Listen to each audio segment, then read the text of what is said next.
হতে পারে আপনি যা দেখছেন বা শুনছেন এবং বিশ্বাস করছেন পুরোটাই মিথ্যা।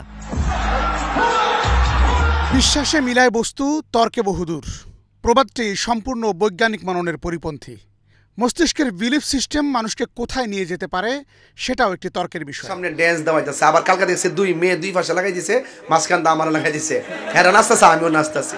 তবে তর্ক বিতর্ক যাই হোক, আর্টিফিশিয়াল ইন্টেলিজেন্স বা কৃত্রিম বুদ্ধিমত্তা মানুষকে সত্যি ভাবনায় ফেলে দিয়েছে, যেখানে ডিপ ফেক প্রযুক্তি ব্যবহার করে অনেকের ঘুম হারাম করে দিয়েছে সাইবার অপরাধীরা।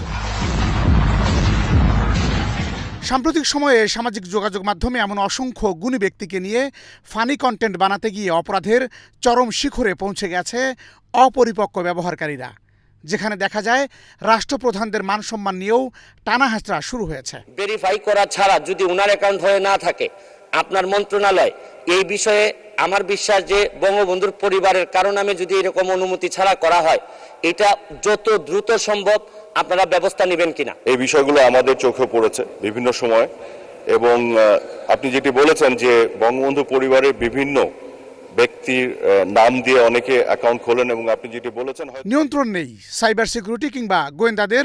প্রযুক্তির চোখ ফাঁকি দিয়ে নেট দুনিয়ায় এক প্রকার তাণ্ডব চালিয়ে যাচ্ছে সব অপরাধ চক্র। বর্তমান সময়ে যে ট্রেন্ডি জেনারেশন সামাজিক যোগাযোগ মাধ্যমে প্রতিনিধিত্ব করছে, তাদের অধিকাংশই হিতাহিত জ্ঞানশূন্য। কন্টেন্ট শেয়ার বা প্রমোশনের ক্ষেত্রে তাদের ন্যূনতম রুচির গ্রুমিং যেমন কোনো মাপকাঠিতে আনা যাচ্ছে না, ঠিক তেমনি এদের নিয়ন্ত্রণে হিমশিম খাচ্ছে গোয়েন্দারা।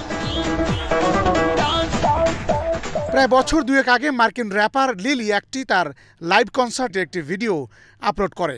সেই ভিডিওর উপর ভিত্তি করে ফেসবুক ইউজাররা গায়েবানা মঞ্চ মাতাচ্ছেন। এতেই এক ধরনের সুখ চরিতার্থ করার হীন প্রয়াসে লিপ্ত তারা। বিজ্ঞানের আশীর্বাদ হিসেবে এগিয়ে যাওয়া প্রযুক্তি যে কোনো মুহূর্তে একটি জীবন তছনছ করে দিতে পারে, সে বিষয়ে তাদের বিন্দুমাত্র ভাবনা নেই। হাস্যরসের খোরাক জোগাতে গিয়ে মানুষের গণ্ডি ছাপিয়ে এই ডিপ ফেক এখন ধর্মীয় অনুভূতিতে আঘাত করছে। রাষ্ট্রের গুরুত্বপূর্ণ ব্যক্তিদের মান সম্মান মুহূর্তে ধুলোয় মিশিয়ে দেওয়ার ক্ষমতা রয়েছে এসব প্রযুক্তির।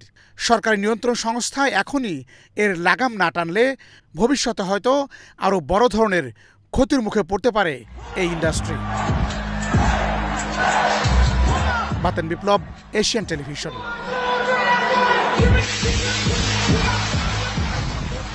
Hi, this is Joe Biden, the President of the United States of America. In the upcoming election in Bangladesh, I want Fardin Ahmed Fahim to be the next Prime Minister of Bangladesh. I will stand with him, and the whole United States will stand with Fardin Ahmed Fahim. I believe everyone in Bangladesh will vote for him and make him their next Prime Minister.